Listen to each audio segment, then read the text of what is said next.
Esto es Venezolanas Globales en Conversación, un espacio para conectar, acompañarnos y visibilizar lo que estamos construyendo las venezolanas en el mundo. Conversaciones sobre identidad, migración y lo que somos hoy. Bienvenidas. Bueno, hola a todas. Antes de comenzar este episodio, quiero tomarme unos segundos para enviar un abrazo enorme a todos los venezolanos que dentro y fuera del país estamos viviendo con preocupación y con mucho dolor las consecuencias de los recientes terremotos en Venezuela.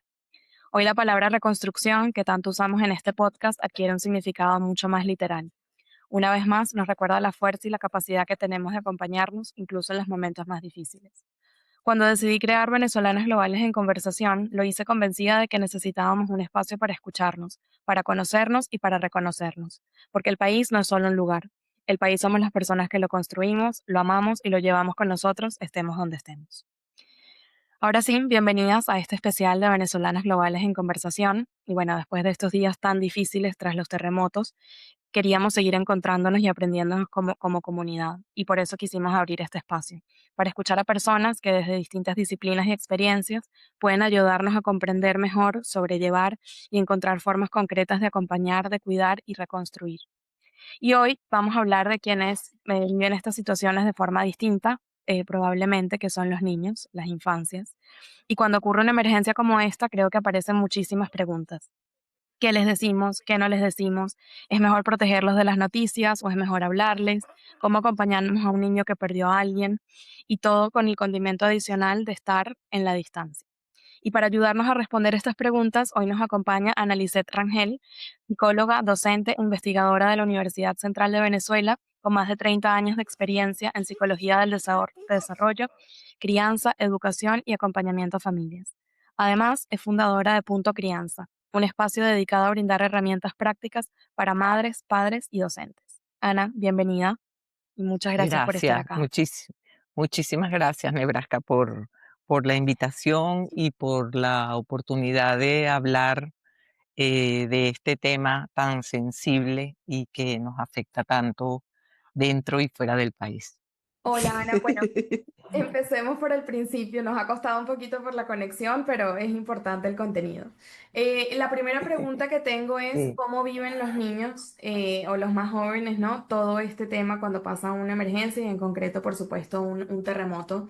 Y sobre todo cómo lo experimentan desde lo emocional durante, pero sobre Ujú. todo después. Claro.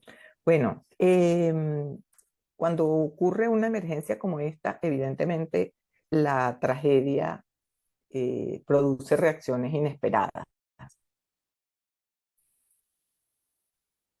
consecuencias inesperadas, impredecibles. Las propias condiciones, la diversidad existe y igual que reacciona cada persona ante un evento de este tipo. Algunos reaccionan de pronto viendo violentamente de los espacios, cerrándose sus figuras de apoyo, ni cómo responder. Normalmente es predecible, ¿no? Pero al igual que los adultos, las emergencias en los niños provocan una serie de emociones y reacciones que son, en el momento de la experiencia, son normales ante la magnitud de la catástrofe. Es decir, es una reacción, patrón regular de comportamiento, no son justamente las reacciones que nosotros esperamos en la cotidianidad. Entonces tú ves que los niños, luego de un evento como este, pueden presentar indicadores bastante diferentes y reacciones distintas, tristeza, llanto frecuente, dificultades para mantener y para conciliar el sueño, por ejemplo, ira, irritabilidad, necesidad de depender o de cercanía o de protección de sus adultos, pueden dificultades para atender, para mantener la concentración, malestares físicos que muchas veces están asociados con esta interconexión que tenemos entre el pensamiento, la psicología y el cuerpo, pues somos seres humanos que tenemos un funcionamiento ecológico, pues entonces la verdad es que son una diversidad de síntomas que en ese momento, inmediatamente después de la experiencia, suelen ser reacciones normales ante un acontecimiento de esta magnitud.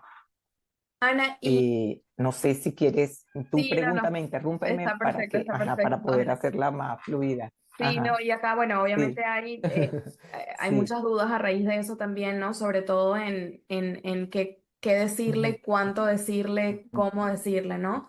¿Qué conviene, ¿no? Tanto si un niño pregunta como si un niño no pregunta qué fue lo que pasó. claro, ¿Cómo respondemos a eso? ¿Y es mejor esperar a que pregunte o es mejor que nosotros abramos la conversación? claro.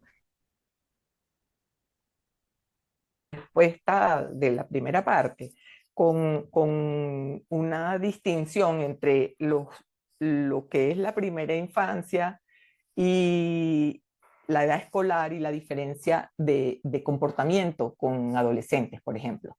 Eh, Cada edad vive la emergencia de una manera distinta. Nosotros, por ejemplo, podríamos encontrar que en la primera infancia los niños tienen regresiones, conductas que ya ellos habían superado, por ejemplo. Un niño que ya de pronto controlaba esfínteres puede comenzar a tener accidentes frecuentes en una situación como esa. Puede, como ya te mencioné, los cambios de en patrones de sueño, aferrarse a figuras de apego, tener rabietas, miedos con mucha más frecuencia. Cuando están un poquito más grandes, es decir, en su edad escolar, pueden ser un poquito más agresivos, tener preocupaciones frecuentes sobre los otros, ya comienzan de alguna manera a tener más relación con sus amigos, conversación o juegos repetitivos. Tú ves que es muy frecuente tener a los niños al replicar todas esas emociones que sentían en ese momento, a que son bomberos o a que son rescatistas, todo eso se va a presentar. Interesante. En los adolescentes pasa cosas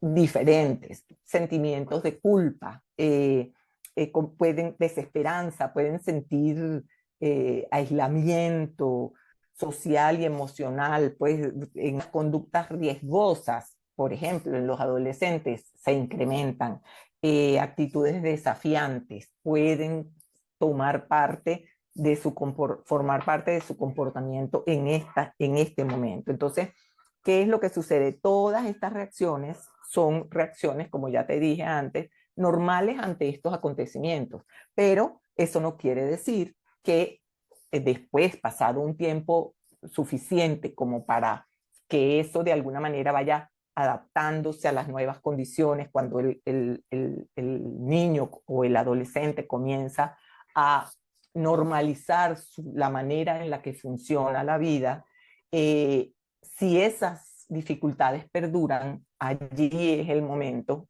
en el que es importante buscar ayuda. Una de las cosas fundamentales para decirte y para comentarte otro aspecto es que en estos momentos es importantísimo, y los estudios sobre resiliencia lo han, que es que la manera en la que este trauma de una situación como esta no toma arraigo en la psique de los niños depende en gran parte del apoyo y de la atención en estas primeras fases del proceso. Es decir, en la medida que los niños se sienten acompañados, asegurados y que todas esas actividades que uno de alguna manera recomienda para que los niños puedan expresar su malestar, sus sentimientos de manera segura, cómoda, y que puedan dar cabida a toda la forma en la que estas reacciones van tomando cauce. Desde esa manera, si sus adultos cercanos, si sus figuras de apoyo están atentos y pendientes de ellos, esos síntomas pueden ir reduciendo y el trauma no se hace crónico. Esta es una situación en la que todos tenemos, de alguna manera, un estrés crónico, un estrés agudo. Ana, y ahí Y, uh-huh. Perdona, y ahí te pregunto, Bueno, pensando en niños que están en la diáspora, ¿no? Que digo, porque tal vez uh-huh. obviamente, imagino que es distinto en Venezuela cuando, bueno, todos de alguna forma u otra lo vivieron, tal vez puedan, ¿no? Está como más latente. ¿Qué pasa Uh-huh.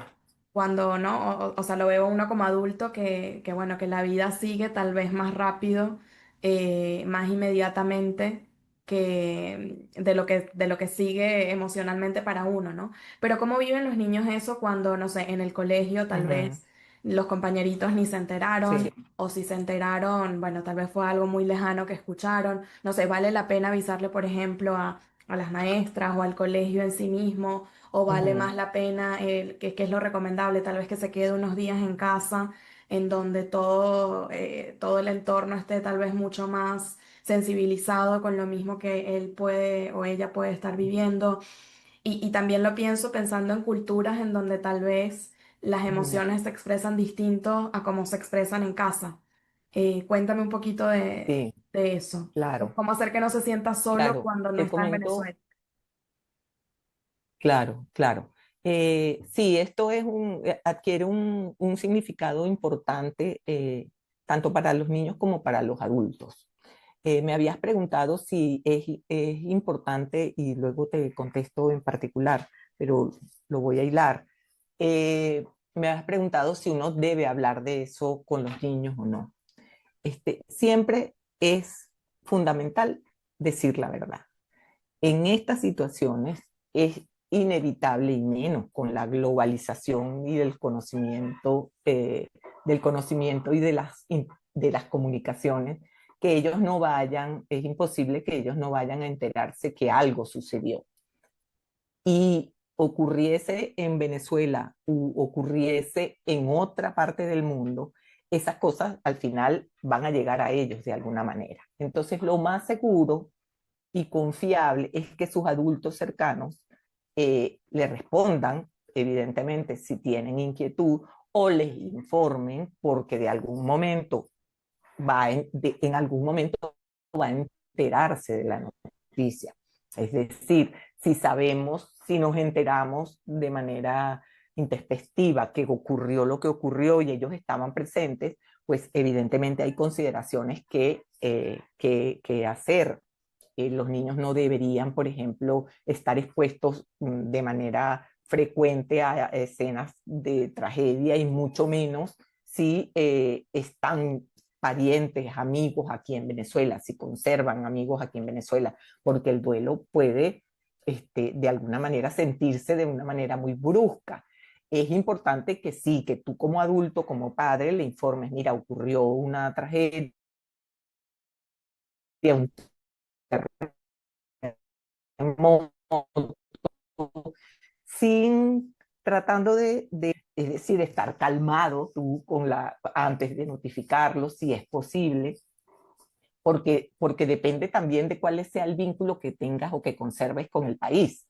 Tú puedes tener familiares aquí, puedes tener amigos, eso puede impactarte de una manera especial si eso es así o si no tienes a nadie, aun cuando te siga doliendo el país y lo que ocurre. En casos, la información clara, concisa. Si pregunta, responde. Evidentemente, se puede incluso manifiesto. Yo estoy muy triste o estoy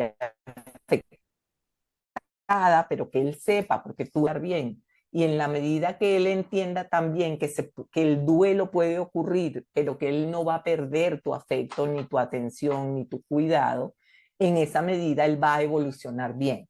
Entonces, en ese sentido, yo podría decirte, pues, la normalidad, la búsqueda de estructura, el mantenimiento de la estructura es lo mejor en estas situaciones. Bien, Incluso una de las cosas que se busca aquí en el centro de los acontecimientos es la normalización, las rutinas, que las actividades sigan dándose. Eso no quiere decir que tú no converses sobre el tema, que tú no hables sobre el tema, que en algún momento pues ellos van a ver seguramente un noticiero, pero que no sea excesivo y va a depender también del niño mismo, de ver cuáles son las características de ese niño. Entonces, ciertamente, tratar de acompañar a ese niño en sus rutinas, aun cuando esto de alguna forma le llega de manera inesperada. Si los padres participan en actividades que sean actividades de apoyo, centros de acopio o de ayuda, y el niño quiere participar voluntariamente, pues también incluirlos los hace sentir mejor. Hacer por los otros siempre sana, siempre ayuda. Si nosotros nos reunimos en estos casos a ayudar, hay algo nos libera por dentro. Es decir, nos sentimos activos y parte de la solución. Y eso es fundamental.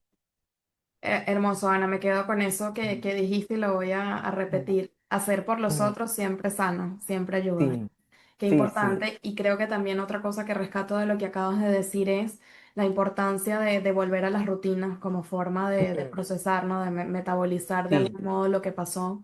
Creo que sí, eso es sí, eso es fundamental. importantísimo cuando, como adultos, al menos, toca Mm, lidiar con la culpa, ¿no? Y otra vez, y para los que estamos en la diáspora, con la culpa de que uno tiene que seguir en un mundo, en un entorno al que no le está costando tanto como a uno hacerlo, ¿no? sí, Así que eso creo que es sí, importante y quita un montón ¿no? Saca una mochila muy pesada de seguir sí, sí. adelante, ¿no? Sí, me Em, interesa un sí, poquito hablar de eso que me mencionas sí. ahora, el tema de la culpa, el tema de la culpa del que no ha sido afectado, ya esté afuera o ya esté dentro del país. Es decir, sentir que yo estoy bien y que mi familia no está bien, por ejemplo, podría decir porque yo no. Eso ahora en redes y hay muchísima información importante, yo creo que valiosa. Siempre hay desinformación y siempre hay canales poco confiables, pero en general lo que he observado en este tiempo es que la información que está saliendo en redes como recomendaciones es una información muy bien documentada. Y muchas de las organizaciones de salud mental y de salud física, de organizaciones sociales, están difundiendo contenidos interesantes. Una de las cosas que se ha trabajado mucho, o que de los que han hablado mucho, es de la culpa del sobreviviente. Y el tema de la culpa del sobreviviente es una reacción natural, pues, pero es una reacción natural porque eh, eh, digamos que es como dice una autora que ha trabajado mucho con ese concepto, habla de pérdidas ambiguas. Yo te podría decir, y es algo que me parece súper importante, e incluso hice algunas notas al respecto, pensando en cómo viven las tragedias las madres migrantes, cómo están viviendo esta tragedia desde lejos. Madres migrantes con familia acá, madres con amigos. Entonces quería tal vez hacer un comentario ahora, vendría muy bien que incluya un poquito nuestra historia. Ya la migración es un dolor. Y si migraron por otras razones que también se constituyen en dolor. Entonces, son, o las madres migrantes llevan, incluso nosotros acá, llevamos un dolor contra dolor. Es un dolor, como decía una amiga psicóloga en un trabajo con madres de todas partes, locales y de fuera, que nosotros tenemos un estrés acumulado, un estrés sostenido, que lo que es un dolor por capas. Mm. Si con eso que es nuestro antecedente llegamos a una situación traumática como esta, puedes imaginarte que eso nos afecta de manera terrible. El dolor que siento yo acá no es necesariamente el dolor que puede estar sintiendo una madre que esté viviendo fuera. No, no se trata de a quién le duele más, se trata de que es un dolor diferente e igualmente válido. ¿Por qué? Porque tú tienes otros dolores. Y a los dolores de la decisión de desarraigarte, la impotencia de no poder hacer nada directamente. La autora esta que te mencionaba se llama Pauline Boss. Ella habla de pérdidas ambiguas. Ella le dice la pérdida ambigua, porque es una pérdida extraña, es como una pérdida que tiene como doble valor. Hay como una implicación tanto para los casos en los que tú, como este, donde tú tienes un dolor porque la persona no está presente, tienes pérdidas, pero no las has vivido allí, no estás allí, y eso de alguna forma te afecta. Pero también hay unas pérdidas ambiguas que es, por ejemplo, cuando tú pierdes a tu mamá, pero tu mamá todavía vive, y tu mamá vive inmersa en una niebla mental, en una nube donde ya no te conoce porque tiene Alzheimer. Y esa que está allí no es tu mamá. Ya tú sabes que esa no es tu mamá y que tu mamá no va a volver. Y ese es un duelo que tienes que elaborar también. Entonces, son pérdidas igual en casos diferentes. Yo estoy bien, pero allá perdí mucha gente. O yo perdí a mi mamá, pero mi mamá todavía no se ha muerto. Eso también es una pérdida que pasa mucho en los casos de un dolor, que sucede mucho en los casos de familiares o de amigos desaparecidos. No hay posibilidad de hacer un cierre de esa situación. No lo puedes despedir, no puedes hacer uso de los rituales que son necesarios para cerrar cognitivamente. Entonces, claro, hay como muchas cosas que son importantes y que incluye, por supuesto, esa culpa, el estrés sostenido, la pérdida, la exposición indirecta. Todos esos son dolores y son dolores que hay que validar, que hay que reconocer, que no hay que descalificarlos porque tú estás en unas condiciones distintas. No tienes los mismos problemas que yo, no se te va la luz a cada rato, pero tienes otros problemas, por ejemplo. Y qué importante, Ana, que lo menciones y de verdad que te lo agradezco Ujú, muchísimo porque estás haciendo justamente eso, ¿no? En ujú, principio validarlo, ¿no? Y sí, 100% suscribo a todo lo que dices. sí, Y con eso me imagino, ¿no? Que también por eso vemos tantas escenas, ¿no? En este contexto de personas desesperadas por encontrar cuerpos, ¿no? Y ujú, por escombros, sí, más allá de que, por supuesto que está la esperanza en muchos de que, ¿no? De que sus familiares, sus seres queridos sean parte de ese milagro. Que sí. sobrevive a medida que van pasando los días, pero imagino que sobre todo por eso, ¿no? Como para hacer un cierre. Sí, es que es necesario. Ese es el proceso de aceptación de una pérdida, pues. Y ahí Ujú, cuando hablabas también de los rituales, eso se junta con con una pregunta que tenía, que viene de hecho ujú, de una conversación de la que fui testigo, en donde había un poco posiciones encontradas, ¿no? Frente a qué ujú, era lo ujú, correcto. Y otra vez llevándolo al campo de la niñez, ¿qué pasa ujú, y qué cambia cuando ese niño pierde a alguien físicamente, alguien conocido, ujú, digamos, no sé, un primito, ujú, un amigo, ujú, un ex compañero del colegio? ujú, ¿Cómo se le da la noticia? ¿Cómo se acompaña ese ujú, duelo? ujú, Y sobre todo, ¿cómo podemos, si los niños también necesitan despedirse, que asumo la respuesta es sí, pero de ser así, ujú, ¿cómo hacerlo? No sé, un poco perdón, para remitir al ejemplo que tenía, escuché una conversación entre una madre que había decidido decirle a su hijo que escribiera una carta de despedida para ese primito que había fallecido, ¿no? Y a una persona le parecía una idea hermosa y a otra persona le parecía que era tal vez hacer que pasara por un dolor innecesario.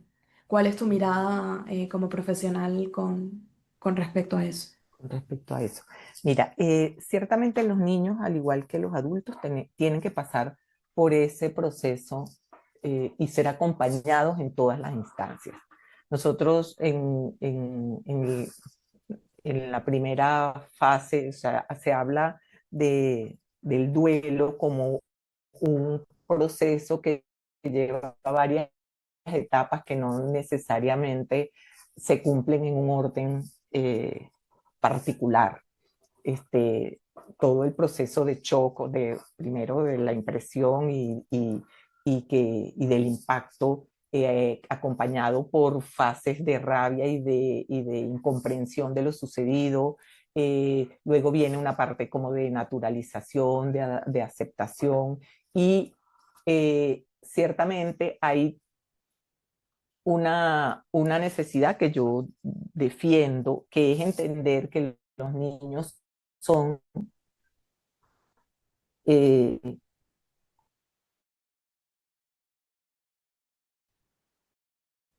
como dicen, pensantes,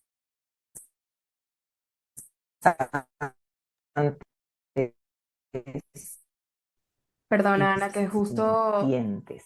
justo Si se te tienen cortó. que saberlo, es cuidada, es una... Ujú. Justo se te acordó, perdón, Que cuando decía decías que que la los forma niños... en la que ajá, ahí, fue ahí Sí, cuando se cortó. sí, perfecto. Ajá. Debe ser una manera cuidada, debe ser una manera cuidada, respetuosa, honesta. Entonces, tú no tienes por qué decir, bueno, tu amiguito, tu hermanito, ojalá que no sea su hermanito, qué terrible, pero digamos que en el caso en el que tú me has hablado, tu primo, tu amigo, sí, quedó sepultado bajo los escombros, lo consiguieron, no lo consiguieron, si lo consiguieron, ya lo intentaron salvar, hicieron muchos esfuerzos, no fue posible conseguirlo con vida. Entonces, eso significa pues reconocer allí, tú tienes que evaluar cómo el niño reacciona. Es natural que llore, es natural que se sienta mal, es natural, pero tiene que contar contigo. No hay posibilidad o no es recomendable en ese caso ni siquiera en el proceso de asimilación de esa noticia, llegar a considerar que tienes que poner, corresponde sufrir, pero vas a ser sensible ante lo importante, pues que él se exprese contigo, que él te diga cómo se siente, que él te diga que cómo lo recuerdas, qué cosas bonitas tenía. Es decir, que se socialice de alguna manera el dolor. Es importante porque cuando me hablas de la idea de la carta, pues fíjate que ese es un recurso terapéutico frecuente. Todo depende del niño. Le das, hay niños que pueden hablar sin ningún problema. Hay niños que pueden expresarse con mucha fluidez y son capaces de exteriorizar sus sentimientos eh, con mucha facilidad. Pero hay otros niños que son callados. Entonces tú le puedes decir, dibuja todas las cosas bonitas que recuerdas de él. Dibuja, si perdiste tu casa, en el caso de acá, por ejemplo, decimos, vamos a dibujar la casa, vamos para recordarla y para recordar todos los momentos bonitos que vivimos. Eso por supuesto que es conmovedor, pero eso le da la posibilidad, sin hablar de elaborar la forma, su percepción de eso que tuvo y del valor que tuvo. Entonces, ciertamente, la carta es una expresión de esas formas recomendadas para que los niños divulguen de alguna manera comuniquen su dolor, pero que además se liberen, vayan atravesando ese proceso natural y que le vayan dando cierre. Eso evidentemente puede ser, vamos a ponernos en contacto con su familia, mandarles esta carta a sus papás, vamos a hablar con los tíos, vamos a estar pendientes de ellos. Todo va a depender de lo que el niño quiera hacer, no lo puedes violentar. Eso sí es algo que aunque a ti te parezca que esa es la manera, pues no lo puedes forzar. Entonces lo que sí es, tienes que abrirle siempre las oportunidades para que el niño se exprese. Eso es fundamental, porque eso es parte del proceso terapéutico, es parte del proceso que te ayuda a sanar. Esta es la idea. Hermoso, Ana, me encanta y creo que también esto que mencionas, ¿no? Por supuesto que en el caso más doloroso de haber perdido a una persona, ¿no? A alguien querido, pero tal vez también se me ocurre que puede ser una forma y tal vez más para los que están un poco más grandes, supongo, de honrar tal vez lugares, ¿no? O lo que esos lugares Claro, representan que ya no volverán, ¿no? Si tal vez, digamos, no sé, claro, la casa de la playa, sí, se me ocurre, claro. o la casa de la Sí, infancia, ¿no? Que exacto. también Sí, es... son tus recuerdos, son tus recuerdos, son tu vida. Yo en estos días pensaba, menos mal que tuve oportunidad de ir a Catialamar hace poco, hace poquísimo. Y, dije, y vi todo eso que ahora veo derruido, destrozado, y pensaba, ¿en qué se convirtió? ¿Qué memoria? Esa es la memoria que conservo de ese espacio. Ahora no sé qué va a pasar. Igual que cuando el deslave de Vargas, todo cambió. Claro. Todo cambió para mí. Imagínate tú que yo no soy, digamos, habitante constante o permanente de la zona. Ujú, Total. Ana, bueno, ya para ir cerrando, porque ha sido además, bueno, muy generosa con tu tiempo y con este espacio, hay algunas preguntas que nos hicieron llegar con ujú, anticipación a este encuentro y me parece ujú. importante, y es Sí. cómo acompañar o qué tomar en consideración en estas circunstancias cuando se acompañan a niños con neurodivergencias o con enfermedades crónicas. Ujú. Ok. Bueno, fíjate, los niños que tienen estas condiciones son niños que de algún modo se vinculan con el entorno de una manera distinta, pero que perciben igual. Este, todo, todo depende de lo que podemos decir. Lo que puedo ahora mismo extrapolar es que en el proceso de formación de los psicólogos para atender a los niños en los albergues, por ejemplo, cuando se hace la diferenciación de las atenciones, cuando hay que considerar algunas de las formas apropiadas de acercarse a los niños y de cuidarlos en un entorno que en ese momento va a tener unas características muy, muy particulares que hay que cuidar, que hay que proteger. Hablábamos de que es, por ejemplo, muy importante considerar todos estos aspectos, ya sean eh, discapacidad o trastornos de neurodivergencia o discapacidad auditiva, física. Imagínate la manera en la que puede percibir un niño que pueda estar eh, visualmente afectado, que tiene que estar eh, en un entorno que debe predecir, que debe aprender a funcionar y a desplazarse, por ejemplo. Entonces de allí puedes hacer analogía a todas las demás discapacidades. Un niño que tenga unas condiciones como estas las va a seguir teniendo.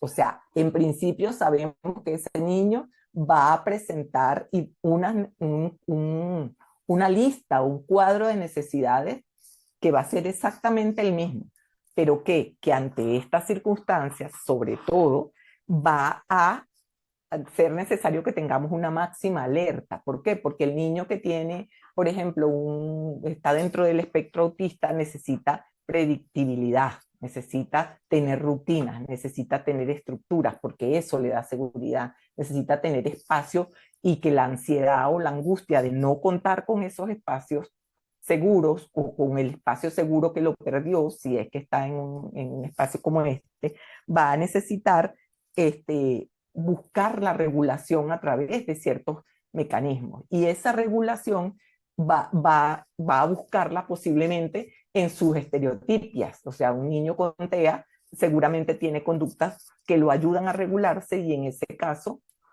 muy probablemente, esas conductas van a aumentar. Entonces, se da la misma condición. Hay que acompañarlos de la forma particular en ese proceso, si se enteran, si saben, si pierden amigos, porque dependiendo del grado de afectación de sus capacidades, pueden estar más o menos enterados de esta situación y eso de alguna manera pues hay que tener como las medidas, apoyarse bien y mantener sus necesidades, sus rutinas y su plan de cuidados constante. Eso es una de las recomendaciones. Buenísimo, Ana. Y ya Ujú, un poco para cerrar, te dejo dos ujú. preguntitas. Sí. La primera es, bueno, cómo podemos ayudar a los niños desde la distancia y también cómo Ujú, lidiar con la frustración de saber que, por supuesto, no vamos a poder ayudarlos a todos. Esa ujú. primero y después te hago la última. Ok. Bueno, ¿cómo ayudar a los niños? Mira, las organizaciones en el exterior han sido, o sea, me enteré hace ratito que la manera en la que se organizaron algunos países permitieron que las donaciones mm, alcanzaran para comprar una ambulancia para los bomberos, completa, una ambulancia, que los bomberos tenían dos, una cosa así.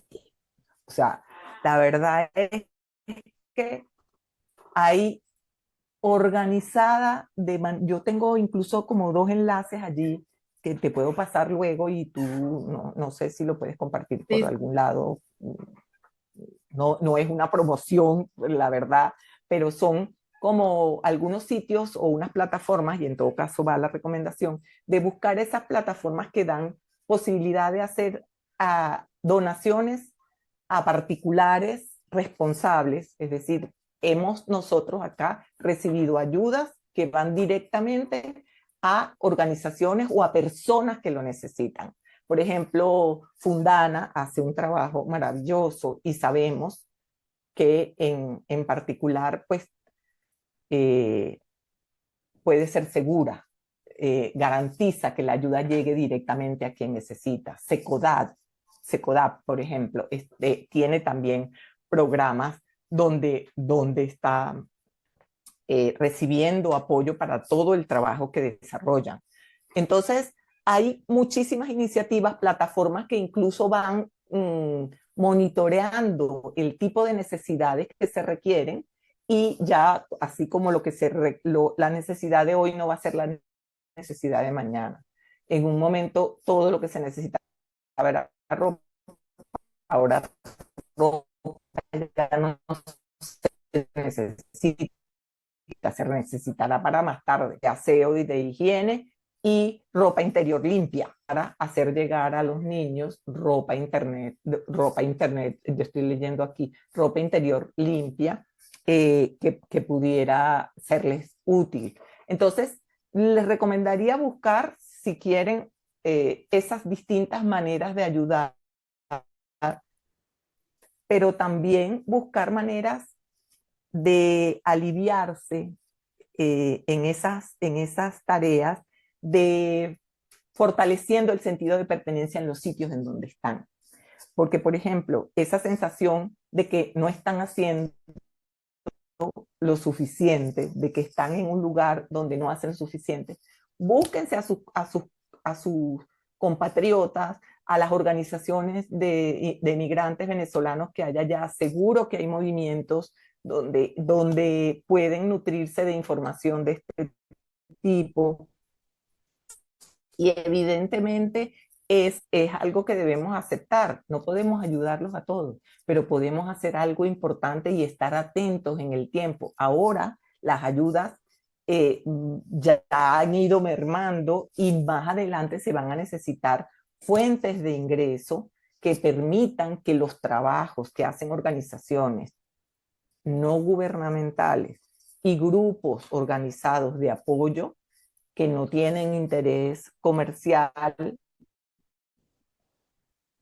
este, van a necesitar ni de 2 meses. Esto es de años. Totalmente, Ana. Eso Maravilloso. creo que te responde Sí, esa sí, sin pregunta. duda alguna y además respondiste la que venía. Ujú. Creo que esta es Había una otra, creo que esta es una hermosa manera de ajá, pasar, que Ana. es, La verdad, gracias otra vez por tu tiempo, por tu generosidad, por tus ajá, palabras. Y bueno, yo quisiera cerrar el de episodio nada, Nebraska. con eso que dijiste tan lindo y tan pertinente, ¿no? Hacer por los otros siempre sana y siempre ayuda. Muchas gracias, Ana, y muchas gracias a todos. Para todas ustedes. Y de verdad que bueno, que sobre todo les trato de dejar en ese abrazo mucha esperanza de que sí podremos con esto, Que así sea. como con Gracias. tantas cosas. Sí, gracias, Ana. Un gran abrazo y a tu orden siempre.